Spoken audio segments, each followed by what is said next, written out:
Avant la colonisation, l'homosexualité, elle n'existait pas au Maghreb. L'amour entre hommes, lui, cependant, existait, mais sous des formes multiples. C'est comme ça que Jacques Boilem, dans le livre PD, nous introduit la différence entre Zemel et PD. Zemel, c'est un terme arabe qui pourrait se traduire par PD, mais qui ne raconte pas ultimement la même chose. Avant l'arrivée du pouvoir colonial, il existait de nombreuses formes d'amour entre les hommes qui étaient pratiquées au Maghreb.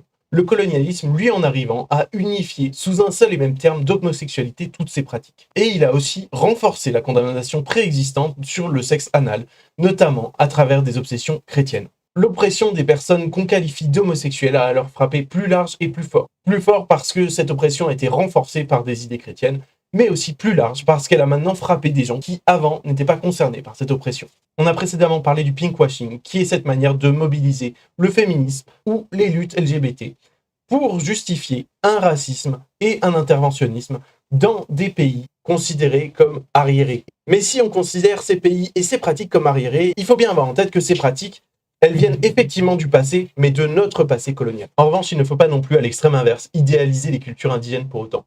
Il a existé et existe encore des systèmes d'oppression dans ces sociétés. Mais si tous les problèmes ne naissent pas du colonialisme, celui-ci est un fait social total et porte une part de responsabilité dans tous les aspects de l'organisation sociale.